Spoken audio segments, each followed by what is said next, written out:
Бүгүнкү күндө жаратылыш дүйнөсү өтө кор тутулуп калды да. Токой высокой степени заражения болду, санитарный акыбал өтө начар. Эң маңызды ас келген жаныбарлар дүйнөсү да полный ооруду. Чужеродный норка кирип алып суун жегенде 5 километр радиуста бүт эменин баарын балык, чымчык, куркулдай бүт өлтүрүп атат. Ал менен конкретно күрөшкөн моменттер жок. Бул эмне үчүн мындай болот? Мен Алмаз Мусаев менен замминистрим менен Кумар Мамбеталиев менен сүйлөшүп көйгөйдү айтып көрсөм, алар мыйзамдуу жолду тандап атышат да, бирок мыйзамдуу жолду биздин охота производительдер, охота обществолор, лесоохотничий хозяйстволор, осолор туура эмес кылып атышат да. Ошолор эмне үчүн академия наука заявка бербейсиңер? Заявка берип мен эле кыйкырып беремби? Акчаны силер күрөктөп таап атасыңар, осолор, охотчулар булар. Унчукпай кылтыйып отурасыңар. Негизи кийинки убакта охота азыр кыргыз охотниктерге охота жүрүп калды да, фотоловушка коет. Толук фотоловушкаларды коюп билбирсти көрүп, элдин баарын выше уровеньдеги кишилердин баарын алдайт, аюуну көрсөтөт. А самом деле биотехнический мероприятия жок.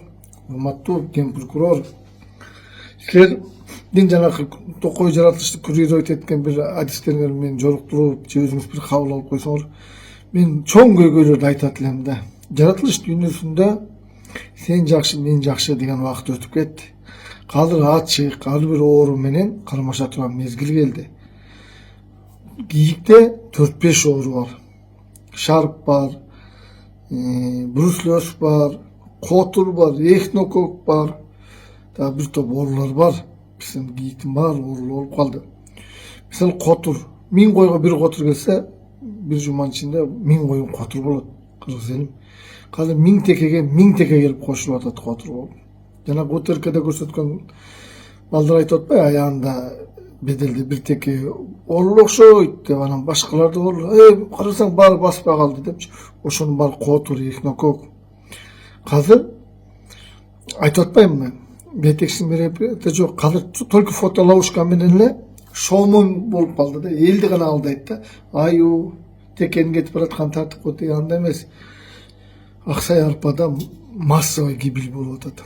Кээ бир коктуларга кирип туруп КамАЗ менен мүйүз чогултсаң, КамАЗ толтура мүйүздөр чыгат. Жалаң оорудан кырылган эчки теке, кулжа. Ошо өлгөн кулжанын мүйүздөрүн дагы сумга алып келип бирөө сувенир кылып жасайын десе, информация чыгып кетпесин, утечка чыгып кетпесин деп, аларга да бут тозот. Эмнеге мынча ичи таарсаңар? Ошо мүйүздөрдөн туристтерге сувенир жасап, окат кылыштым да. Эмнеге мындай закондор чыгарып? Силер кыйынсыңарбы жаратылыш дүйнөсүн дарылап алгыла. Жылга мына бир теке 200 000 кыргыз элим.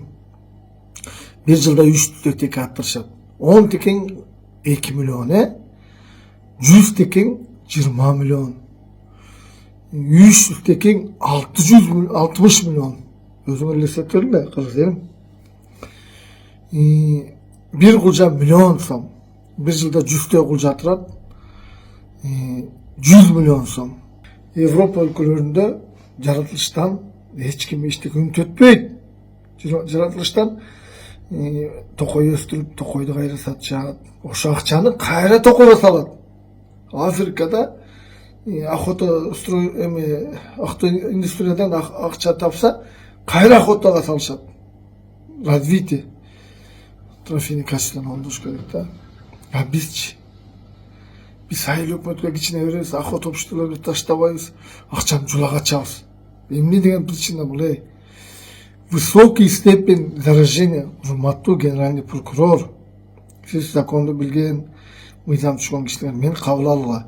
Эгер мени кабыл алып, жакында ушу көп жанакы осолорду, охота обществолорду жана куйтуланып жүргөндөрдүн баарын үстүнөн мен прокуратурага берем. Эгер не дай бог ошолордун жеринен оорулуу котур, оорулуу чочко, оорулуу кекилик, оорулуу теке чыкса, ошолорду ыштырап салдырат. Бир теке 300 000 турат, бир кулжа миллион сом ыштырап турат.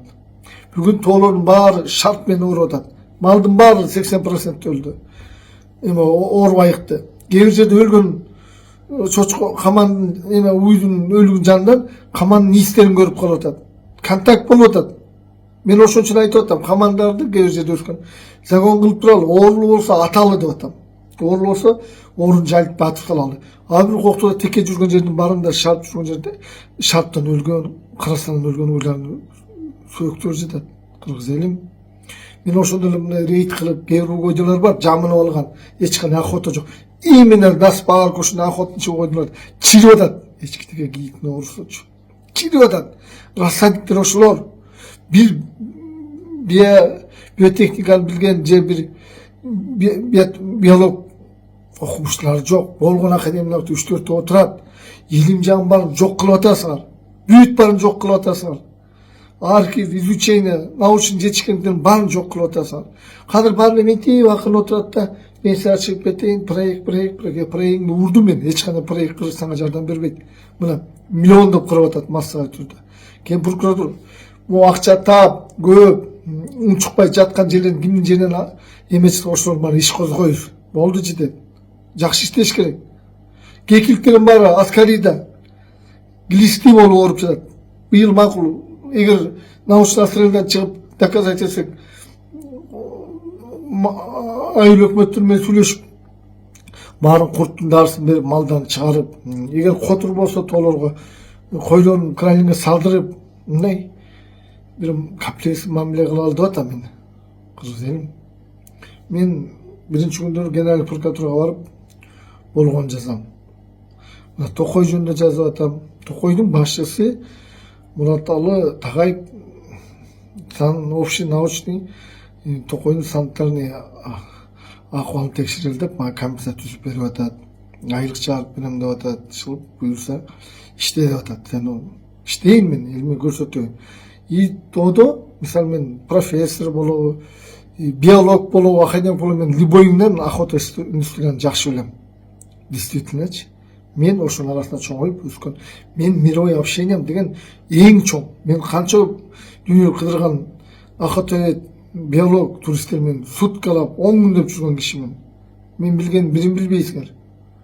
Только казыркы компьютер жазып эле отчетка берип отурат да. Мен кыдырып көрдүм, областка бардым, тияка бардым, кыдым. Түшүнүгү жок. Баары төгүш. Кыргыз элим, ойлонолу. Казыр күрөшүп ачыкка чыгып, кийиктерди сактап калбасак, казыр шарп быйыл массовый түрдө ооруду кыргыз элим. Көрдүңөрбү? Шарп массовый түрдө ооруду. 5-чи штамп болду, кайсы болду. Эми 6-чы штамп болсо, вакцина жок. Малдын баары кырылып калышы мүмкүн. Жылкы болобу, эмне болот, мал кырылып калса 5-10 жылда. Тоодо кийиктерди сактап калбасак, ошолор бизге кичине 5-10 жылга жардам берет. Бүт малдын баары өлүп калса, кар батыл өлөт. Казыр деген мал эмес, башкалар батыл өлүп калат, кар оору каптап кетсе. Ошон үчүн биз золотой запас биздин кийиктер болот. Ошон оорулуу эмес, качественный, мисалы кээ бир жерде жана котурдун ачактары болгон жерде котурларды ошо охотниктерди эмелерди смендеп жаткырып, ошол жерге жолотпой 17-14 күндө өлөт котурдун вирустары. Контактарды азайтып, мындай иштебейли кар. Шаарда канча охотниктер бар, договор түзүп. Америкада оорулуу хищник балыкты кармаган үчүн народ $100 төлөйт. Мындай соображение болуп иштебейли, суунун баары американский норка болуп кетти. Кыргыз элим. Мен замминистр Мурсаевга кирдим, ал түшүнүп атат. Кумар Мамедалиевге кирдим, биосфера начал. Алар да түшүнөт, бирок охота использовательдер туура эмес түшүнөт. Баары жас кыла. Академик наука жас кыла. Академик наукалерге научный астрал берсин. Ошолорду алып отуруп, кекилик болсо кекилик, коен болсо коен алып барып лабораторияга бергиле. Анан кийин консулумду чогулалып, ойлонолу, кантебиз деп. Ошентип аракет кылып алды. Баарыгын кылтып, только доллар санайсыңар да, и отурасыңар.